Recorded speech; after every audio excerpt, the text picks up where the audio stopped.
Greetings. Welcome to an afternoon with Noble Laureate Derek Walcott. My name is Melinda Smith, and I'm a professor in the Department of Political Science in the Faculty of Arts. Before we turn to the main reason why we're all here, please join me in thanking Mr. Cecil George, musical director of Trincan, who provided such a beautiful musical prelude.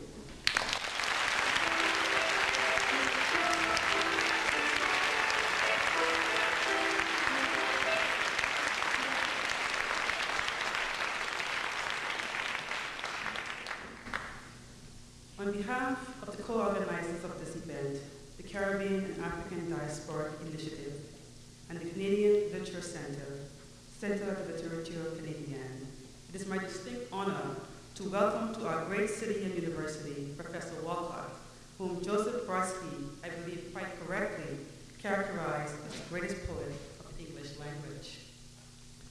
There are many distinguished guests and notable personalities gathered in this room today. I know there are many other distinguished guests who should be recognized. It is in such moments that I feel compelled to borrow from a familiar practice on protocol in Southern and Western Africa and say to each distinguished person in this room, you are recognized and your contributions are appreciated. All protocols are duly observed. Thank you for coming.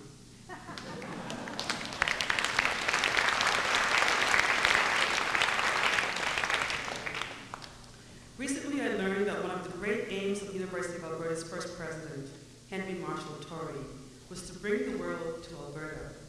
The vision for the university, as laid out by our current president, Dr. Indira Samarasekera, in the provocatively entitled Dare to Deliver, is that the University of Alberta inspires the human spirit through outstanding achievements in learning, discovery, and citizenship in the creative community, building one of the world's greatest universities for the public good. As we strive to realize our vision, we have anchored it on four important cornerstones: talented people, learning and discovery and citizenship, community engagement, and transformative organization and support. All of these elements come together today as our university collaborates with its many publics and communities to create this space in which we can share some time with our most honored guests. It is precisely the richness and complexity embodied in Derek Walcott's work that underwrites the vision of the Caribbean, African, and Diasporic Initiatives. We could not imagine a better gateway to facing the intellectual, pedagogical, and disciplinary challenges ahead than to listen to Derek Walcott. With Caddy, we hope to bring the Caribbean world to Canada. As important, we hope to connect with communities here in Alberta and across Canada, recognizing the Caribbean diasporas that already are here and have been pioneers and nation builders from the earliest times. These transnational diasporas, like the polyglot Caribbean itself, defy simple labels. Instead, they already direct us to a region's complexity and to its hybrid cultures and identities. The Caribbean is a space that long has been a crossroads of peoples, languages, and cultures. And thus it is fitting, as I said, that we come together to listen to Derek Walcott. So without any further ado, I would like to again offer my welcome on behalf of the organizing committees. And now I would like to turn the floor over to introduce Vice Dean Rolly Whittinger, who will provide a welcome on behalf of the university. Briefly, Vice Dean Whittinger is a professor in the Department of Modern Languages and Cultural Studies. He has taught German languages and literature at the U of A since the 1970s, with a teaching and research focus on development in German culture and literature from the age of Goth to the 20th century. Please join me in welcoming to the podium Dr. Whittinger.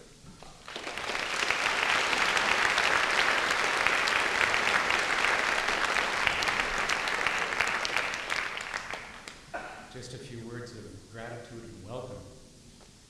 On behalf of the University of Alberta and of the Faculty of Arts, it gives me great pleasure to welcome Dr. Derek Walcott and Ms. Sigrid Nama to the university.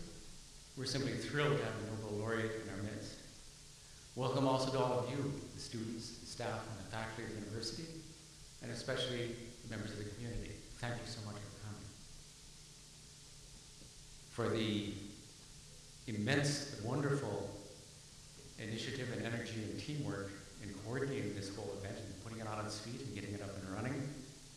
I'd like to express our collective gratitude, first of all, to the Caribbean and African diasporic initiative, so ably represented today by my colleague in the Faculty of Arts, Melinda Smith, and also by Jenny Kelly from the Faculty of Education.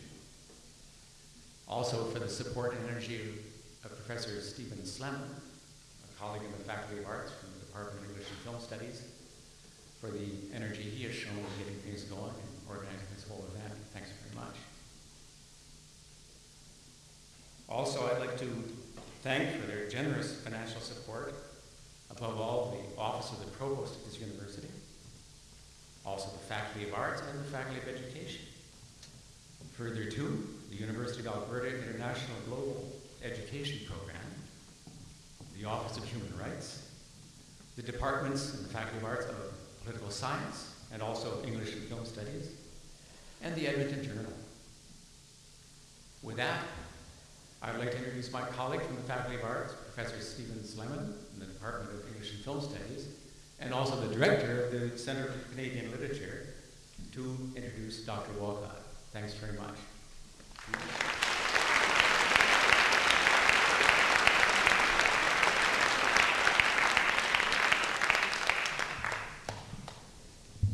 Well, dear friends and colleagues, I am the last of the pre-event functionaries, and I just cannot tell you how great it is to be introducing to you poetry's most passionate champion, winner of every significant international award for literature, including the Obie Award for Playwriting, the MacArthur Genius Award, the Queen's Medal for Poetry, the Royal Society of Literature Award, the 1992 Nobel Prize for Literature. I cannot tell you what a wild pleasure it is to introduce to you now this wonderful chronicler of the imaginative voice, the most celebrated English language poet of our time, Dr. Derek Walcott.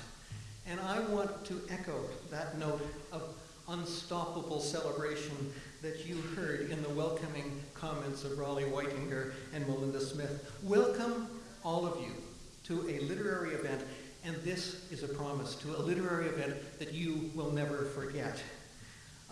For almost 60 years, Derek Walcott has given artistic voice to human suffering, human joy, human splendidness, and venality and curiosity and desire. He has given voice to the majesty of Caribbean nation language, the inventive brilliance of the Creole continuum. He has given evidence of the enduring dignity of the global poor, and he has made the implicit case for the centrality of Caribbean consciousness itself to a global imagination.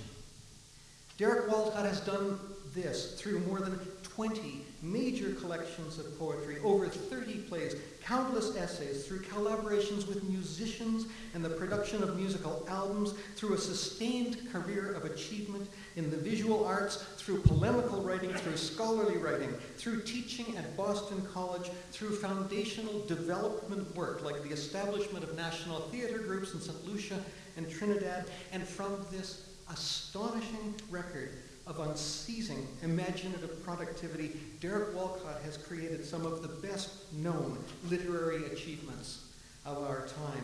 And so it is now the case that every school child in the English-speaking West Indies knows something of this writer's work. I do not know a single colleague in the Caribbean universities who cannot quote by heart at least something from Walcott's poems like Spoiler's Return or The Schooner's Bite. University students across the English-speaking world have encountered Walcott's poetry in English class. He is among a small handful of consistently anthologized poets in this 20th century. His dramatic works like Dream on Monkey Mountain and Tijan and His Brothers have stayed somewhere in production over the past 30 years. This work everywhere has had a genuine impact. And to give just one example Walcott's magisterial long poem, Omeros, is now in the process of changing a discipline, for it is making us think in new ways about what it is and who it is that comprises the subject of the epic genre. And if coming into mastery over multiple artistic forms and genres like poetry and drama and libretto writing and criticism and social commentary were not enough, Derek Walcott has also taken hold of these individual genres and creatively mixed them up. And so one of the great music albums out of the Caribbean, for example, and also one of the best examples that you can find of that general post-colonial practice of rewriting the canons of empire is Derek Walcott's collaborative album, The Joker of Seville. And one of the great pieces of literary criticism on the English Caribbean's best-known novel, Wide Sargasso Sea, is in fact a Derek Walcott short poem entitled Jean Reese. We are here today to listen to an astonishing talent. He is a writer who has repositioned cosmopolitan consciousness out of London, New York, Paris, Rome, and taken it home to St. Lucia in celebration of a very different kind of cross-cultural global center. He is a writer whose name has changed a landscape. Columbus Square in Castries in St. Lucia is now named Derek Walcott Square, which I at least read as an allegory of a continuing post-colonial hope for a genuinely decolonized and equitable planetary future. He is the soul of poetic nuance. He is the literary Mozart of our times. Will you join me, please, in welcoming to Edmonton and to the University of Alberta, Dr. Derek Walcott.